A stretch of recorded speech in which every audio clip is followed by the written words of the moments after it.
Hello and welcome to Dell's Gaming, and this is from the depths in the campaign mode in a stormy and snowy waters, which is, fitting for this time of year.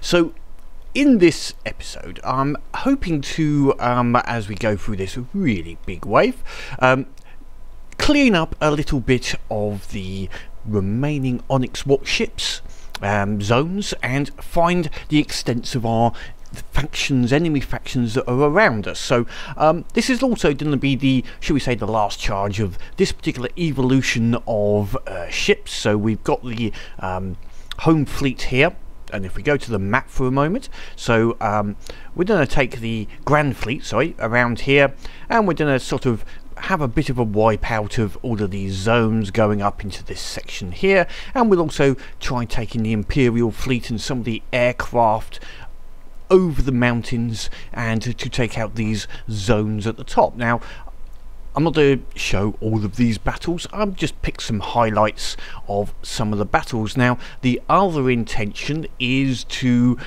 gain resources. I'm hoping this will gain more than I lose, so that I can basically make some defensive platforms. I've got a few defensive platforms being built down here. I need to turn on their repairing again, but they're being built to go and protect the let's just get into the right bit there. Sorry, just need to complete that. My brain needs to complete it whenever I see something.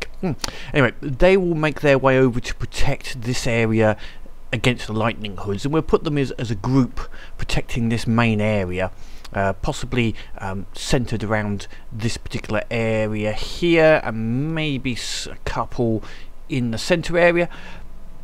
Effectively, they'll act as a little group that basically intercepts any incoming lightning hoods from these two zones, or three zones down here. I've got to run out for that one, just to act as a defensive force. So that's going to take quite a bit of resources, so they're going to take some time.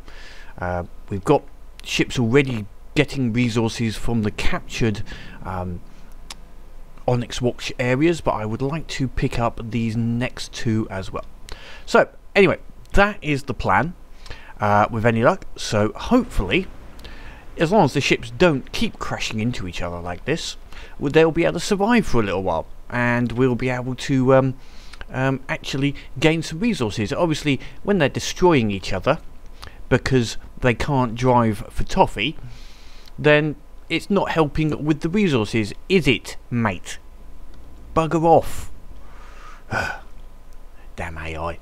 Anyway, let's get on to the battles.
as the Grand Fleet sails victoriously through what was once the Onyx Watch area in a cold, turbulent northern seas of this map.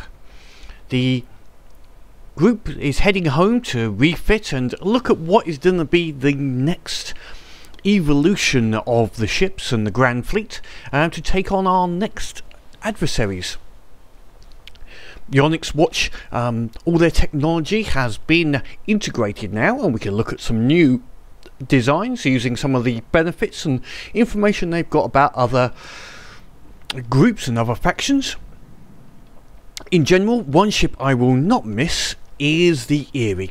It was the, I think, one of the most difficult ones. It needs a very specific build to defeat, and yeah, it was a very good build. Compared to even the Alcazar and the Bulwark, I still disliked the E30 more than either of those two. But they did put up a fight at the end, but obviously not gonna really compare to the might of the Dell's Grand Fleet and Imperial Navy. So what is next on the cards in the campaign? Well, if we have a quick look at the map, we have found the Steel Striders and the Twin Guards areas, and we're sort of seeing how big the White Flayers are. The White Flayers are quite a significant area we've got here. It's not insignificant at all, and it's going to take quite a lot to defeat, I feel. Obviously we've got this first area here we need to take out. Right, that's pushing straight into our area, and we need to cut that off for supplies and start finding where their home base is, because at the moment we do not know. The diplomatically, we're okay with the Steel Striders and Twin Guard. They're not going to attack, but the Lightning Hoods and also Scarlet Dawn, which is somewhere up in that top corner, are relatively aggressive to us. So we're going to continue our plan of putting our new Neeland defense platforms into defensive positions towards the Lightning Hoods. Got a couple more being built over here somewhere, if I can find them now. Where are we? Yep. Couple being built, still needing a fair bit of work so far.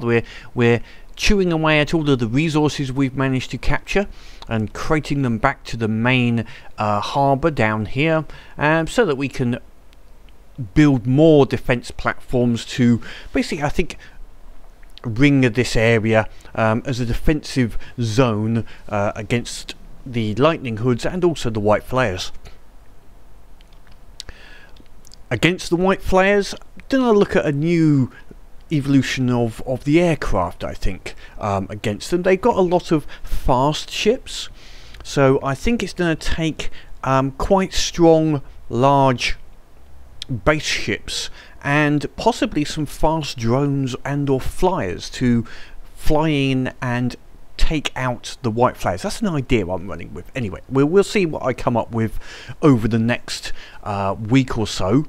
Obviously it's coming up for holiday time for most people, but I'm going to be working on a few ships and put up a few videos about builds that I'm doing as I work through different air options, I think, on aircraft and drone based vessels.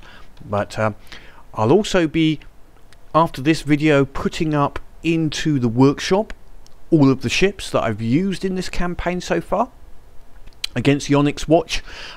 So this was the last charge of the Grand Fleet, and people can have a look at the ships that I used as they were in this video, so I'm going to upload them from here.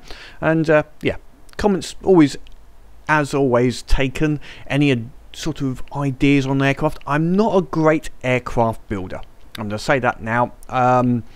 I build them, but yeah, I'm far from brilliant at aircraft, but that's part of the whole evolution of trying to make myself better at them. As always, leave any comments below about the video or the next part of the campaign. But until next time, have a good holiday, have fun and keep playing the game.